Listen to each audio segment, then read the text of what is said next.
오늘은 창세기 38장 24절에서 30절 말씀 중심으로 끊어진 줄 알았던 계보에서 피어난 은혜라고 하는 제목의 말씀으로 함께 은혜를 나누려고 합니다.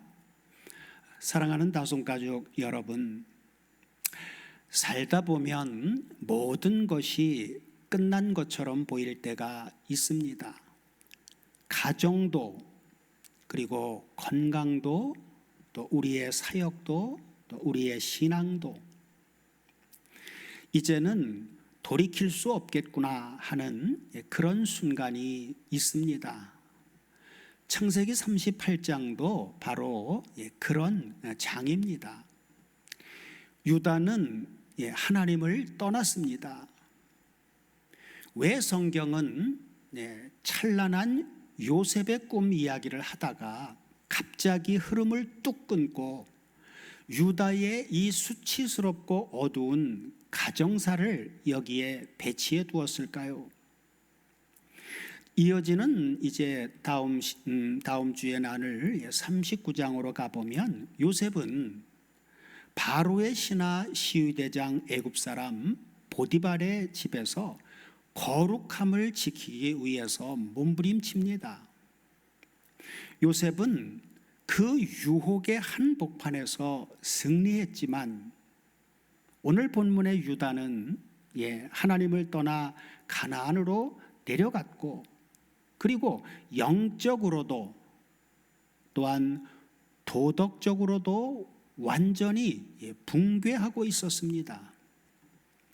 그런데 성경이 여기서 우리에게 던지는 거대한 충격이 있습니다.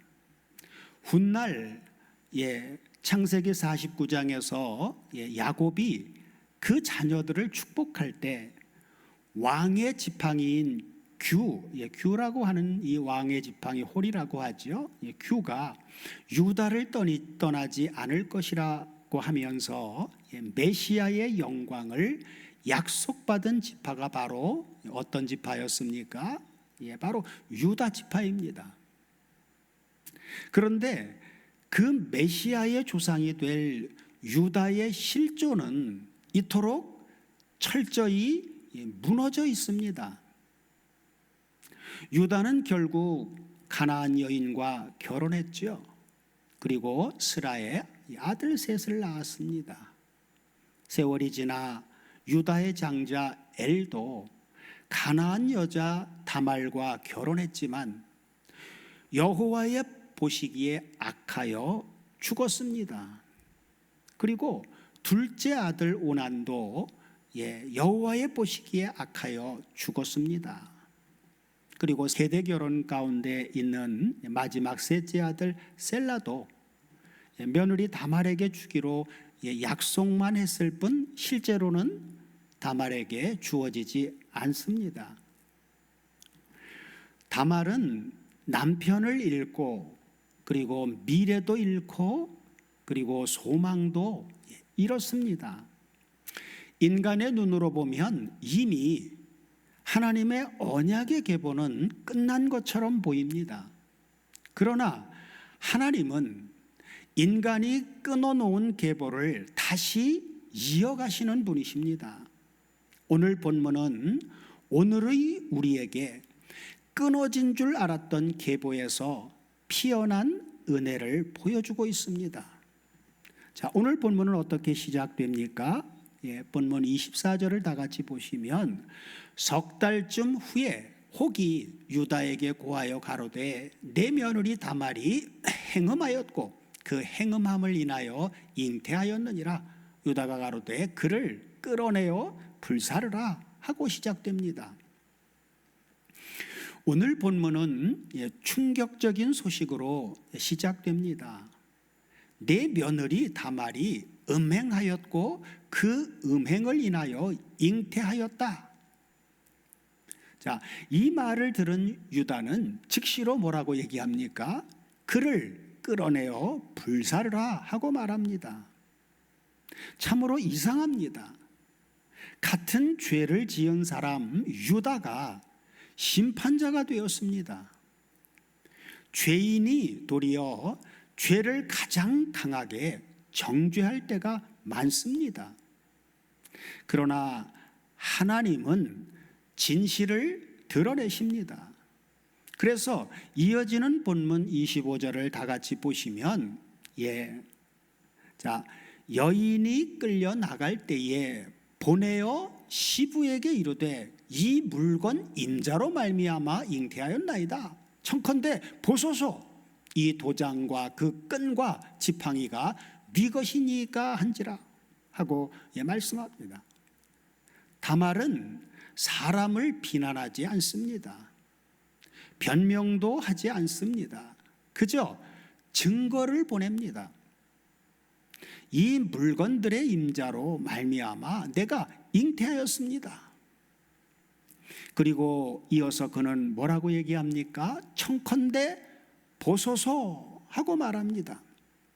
자, 여기 청컨대 보소서라고 하는 부분을 원문을 다 같이 확인해 보면 히브리어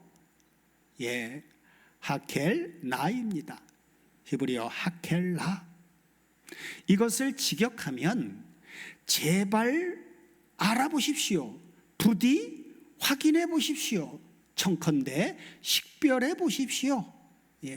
라고 하는 것이 됩니다.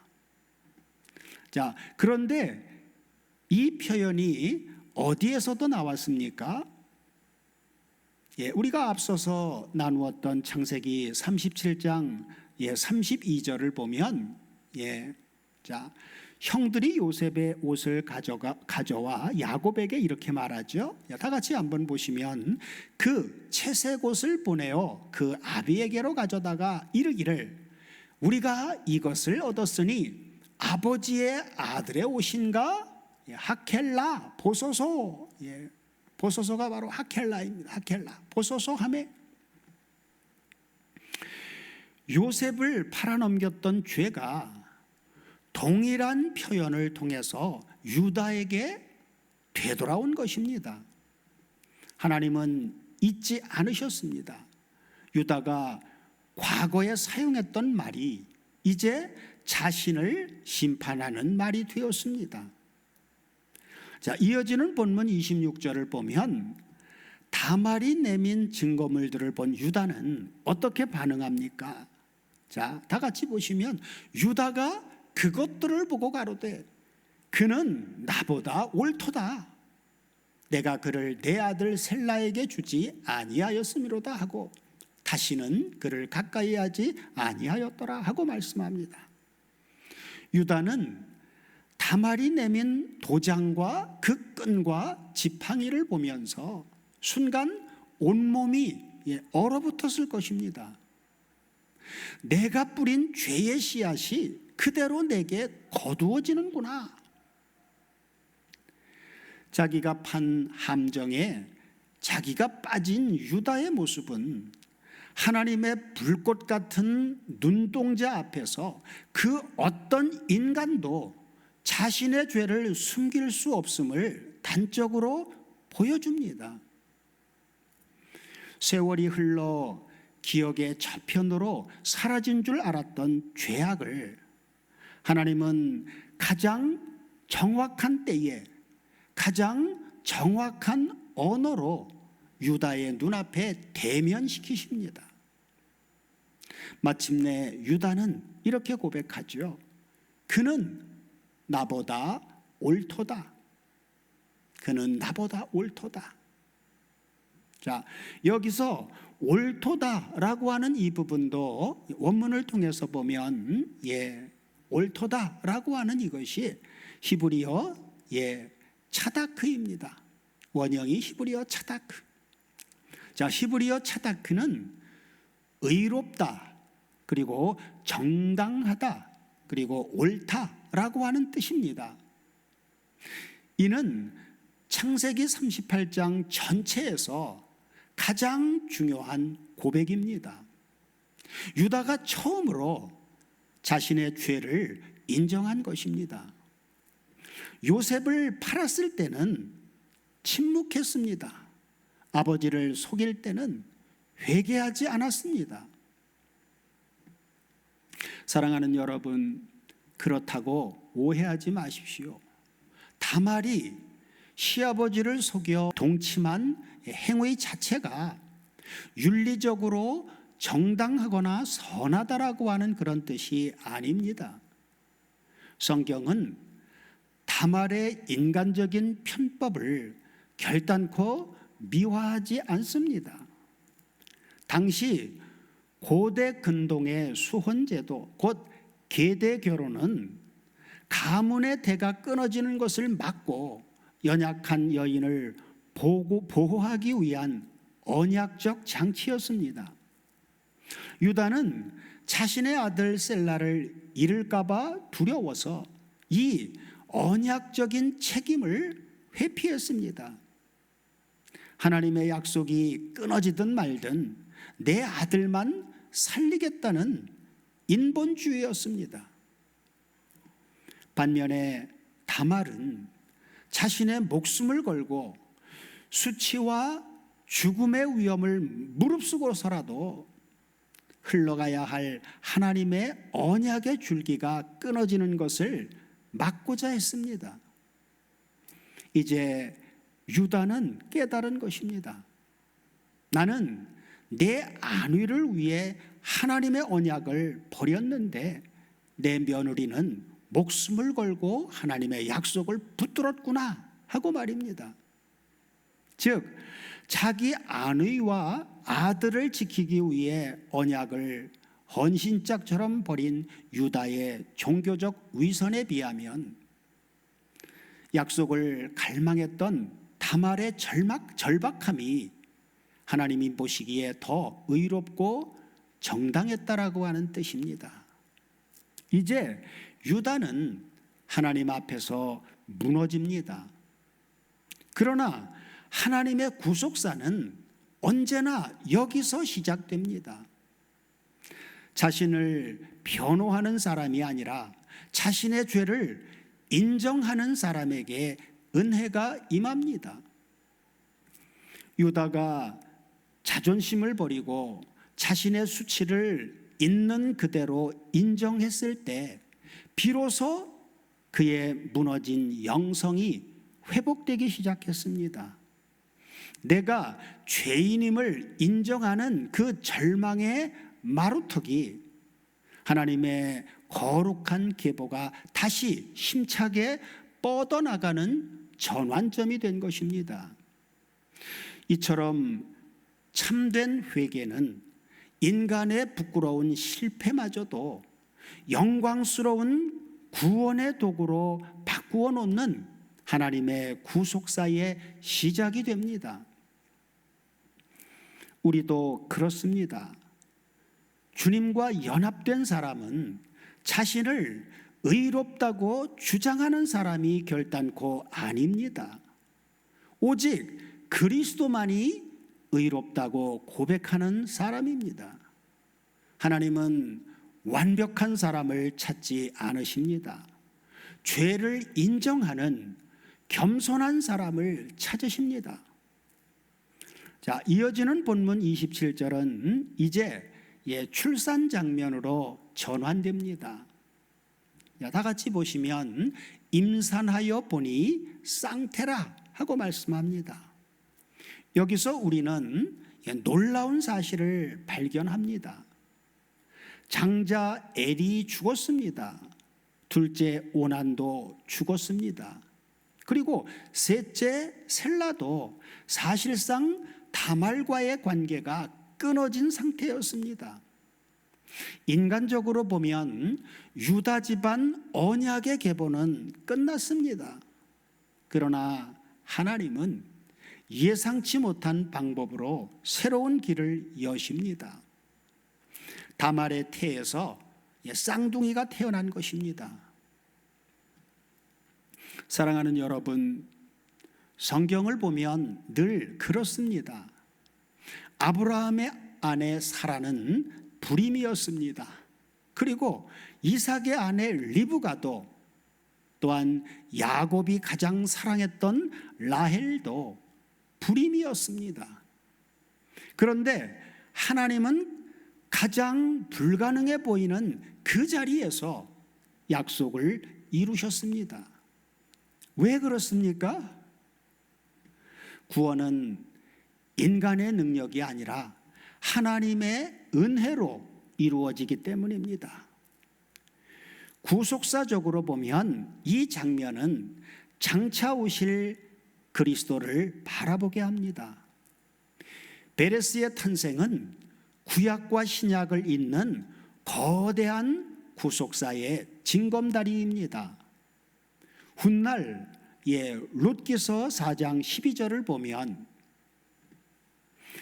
보아스가 베들레헴 성문에서 이방 여인 룻을 아내로 맞이할 때 장로들이 이렇게 축복합니다. 자, 다 같이 한번 보시면 여호와께서 이 소년 여자로 내게 후사를 주사 내 집으로 다말이 유다에게 낳아준 베레스의 집과 같게 하시기를 원하노라 하고 말씀합니다.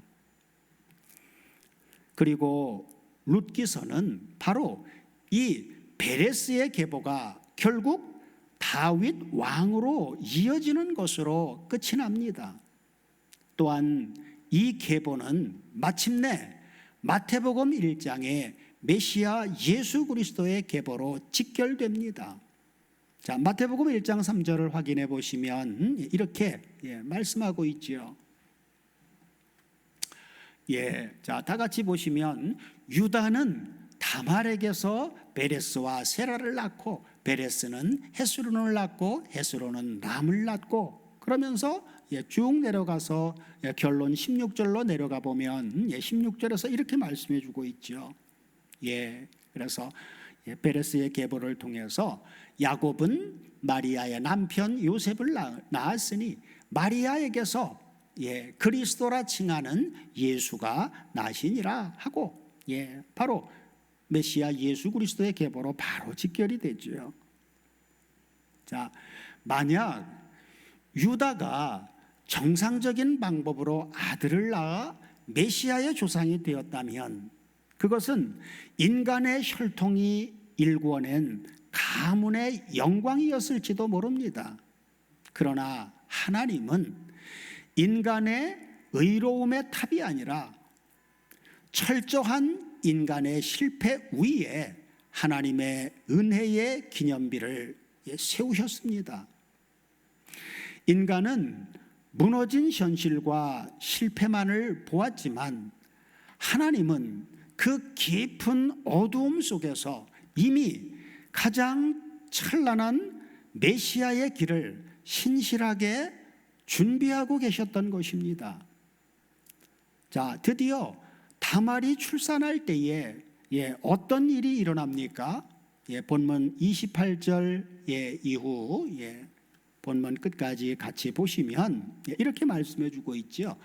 해산할 때에 손이 나오는지라 산파가 가로되 이는 먼저 나온 자라 하고 홍사를 가져 그 손에 메었더니 그 손을 도로 들이며 그 형제가 나오는지라 산파가 가로되 내가 어찌하여 터치고 나오느냐 한고로 그 이름을 베레스라 불렀고 그 형제 곧 손에 홍사 있는 자가 뒤에 나오니 그 이름을 셀라라 불렀더라 하고 오늘 본문은 마칩니다.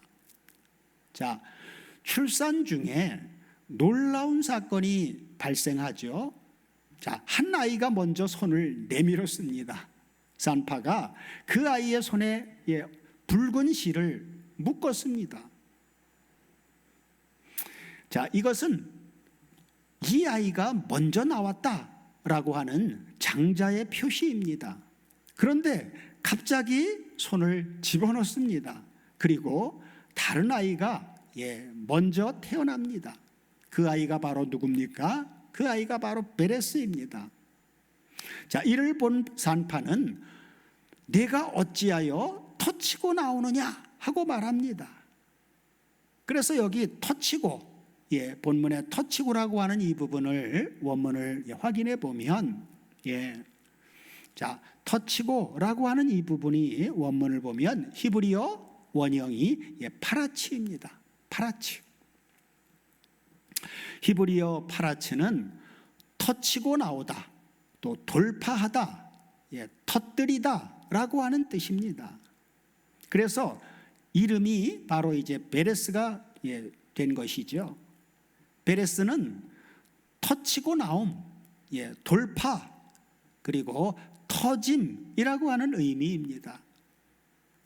이 장면은 우연이 아닙니다. 성경에서 하나님은 자주 장자보다 차자를 택하셨습니다. 첫 피조물인 첫사람 아담이 낳은 두 아들 중에 가인보다 하나님은 아벨을 택하셨죠.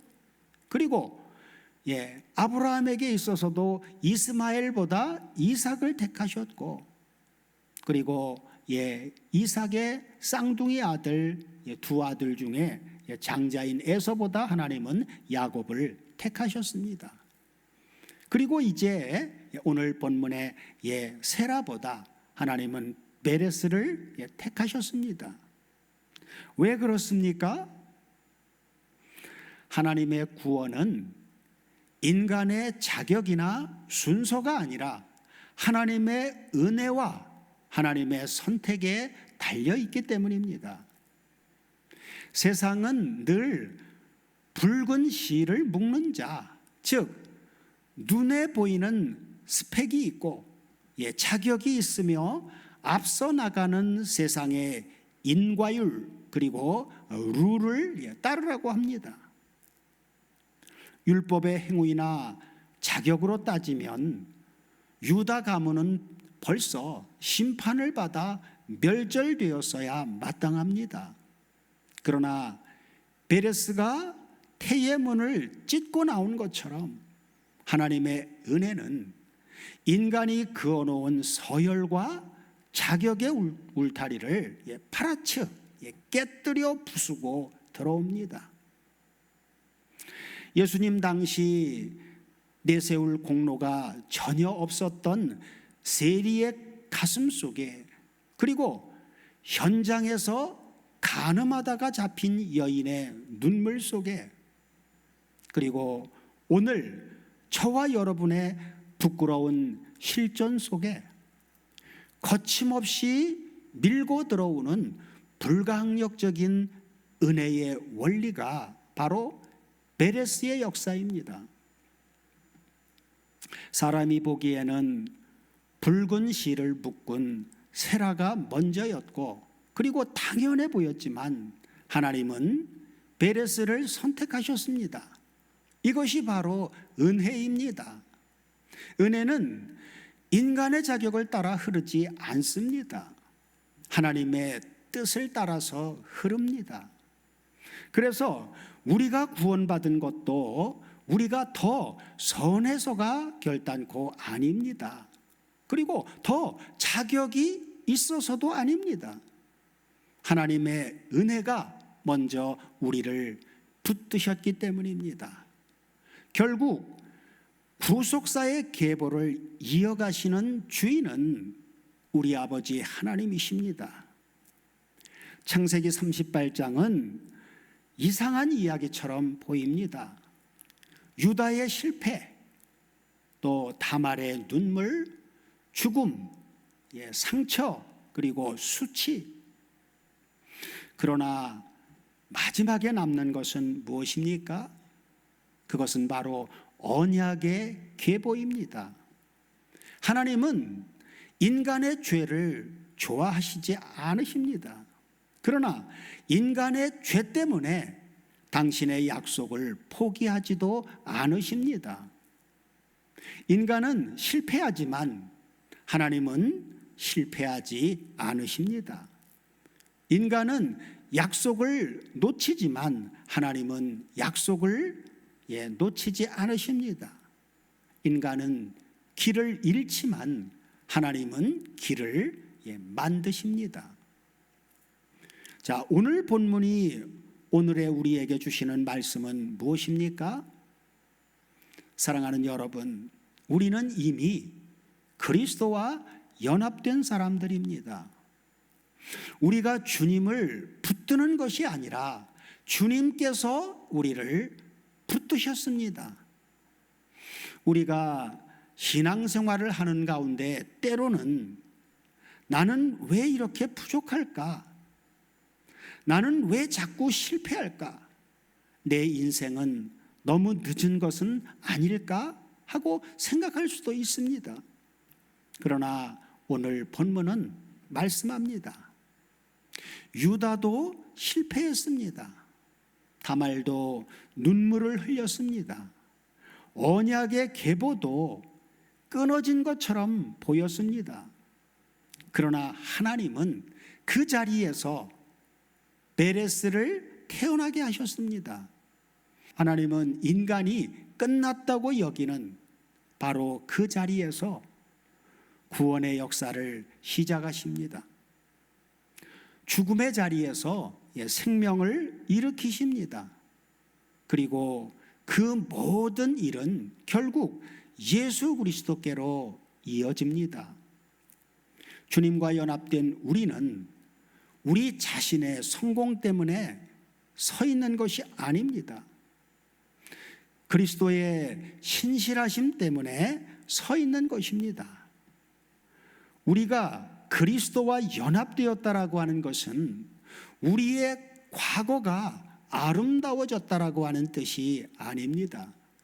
오히려 우리의 가장 부끄러운 과거까지도 그리스도의 은혜 안에서 하나님의 구속사의 재료로 사용된다는 뜻입니다. 그래서 우리는 오늘도 담대히 걸어갈 수가 있는 것입니다. 사랑하는 다솜 가족 여러분, 창세기 38장의 마지막 장면에서 우리는 베레스의 울음소리를 듣습니다. 그 울음소리는 단순한 한 아기의 탄생 소리가 결단코 아닙니다. 메시아의 길이 다시 열렸다는 소리입니다. 끊어진 줄 알았던 하나님의 메시아의 계보가 이어졌다라고 하는 소리입니다. 절망 속에서도 약속은 살아있다는 소리입니다. 하나님의 은혜는 결단코 끊어지지 않는다라고 하는 소리입니다. 그리고 그 약속은 마침내 예수 그리스도 안에서 완성됩니다. 오늘도 주님과 연합된 우리는 바로 이 은혜 안에서 살아가고 있습니다. 혹시 여러분의 삶에 끊어진 것처럼 보이는 영역이 있습니까? 가정입니까? 아니면 건강입니까? 아니면 사역입니까? 아니면 믿음입니까? 하나님은 지금도 베레스를 태어나게 하시는 하나님이십니다. 사람이 끝이라고 말하는 그 자리에서 하나님은 새로운 시작을 만드십니다. 사랑하는 여러분, 끊어진 줄 알았던 계보에서 은혜의 꽃을 피우셨던 하나님께서 여러분의 삶에서도 끊어진 줄 알았던 소망을 다시 이어주시기를 축원합니다. 유다를 회개로 이끄셨던 은혜가 여러분 가운데 넘치기를 축원합니다. 다말의 눈물을 기억하셨던 하나님께서 여러분의 기도도 기억해 주시기를 축원합니다. 베레스를 통해 메시아의 길을 열어주셨던 하나님께서 여러분의 인생에도 새로운 은혜의 길을 열어주시기를 축원합니다.